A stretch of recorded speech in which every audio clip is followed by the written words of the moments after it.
Maymun chechagi bu kasallikni maymun chechagi virusi qo'zg'atadi. Kasallikda terida o'ziga xos toshmalar, shilliq qavatda o'zgarishlar va 90% holatlarda limfa tugunlarining kattalashishi kuzatiladi. Maymun chechagi kecha yoki bugun paydo bo'lgan kasallik emas. U birinchi marotaba 1958-yilda Daniyada kasal maymonda aniqlangan. 1973-yilda esa birinchi marotaba kasallik maymundan odamga yuqganligi aniqlangan Kongo davlatida. 1980-yildan keyin maymun chechagi bilan kasallanishlar soni oshib ketdi. Sababi odam chechagi, ya'ni chin chechakka qarshi vaksina qilish to'xtatilgandan keyin. Maymun chechagi nima uchun xavfli? Birinchisi, asosan 16 yoshgacha bo'lgan bolalar kasallanadi. Ikkinchisi, maymun chechagiga qarshi etiologik davo yo'q. Uchinchisi, ilgarilari maymun chechagi maymundan odamga yuqayotgan bo'lsa, hozirda odamdan odamga va hattoki odamdan maymunga yuqish hollari ham aniqlanmoqda. Maymun chechagi bilan kasallangan har 100 ta odamdan bittasida o'lim va og'ir asoratlar kuzatiladi. Bularga bosh miya yallig'lanishi, pnevmoniya, miya pardalari yallig'lanishi, meningit kasalliklari misol bo'la oladi.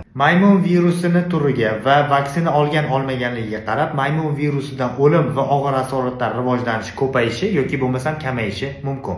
Sizningcha nima uchun odam chechagi, ya'ni chin chechak vaksinasi to'xtatilgandan keyin maymun chechagi kasalligi bilan kasallanish soni ko'payib ketdi?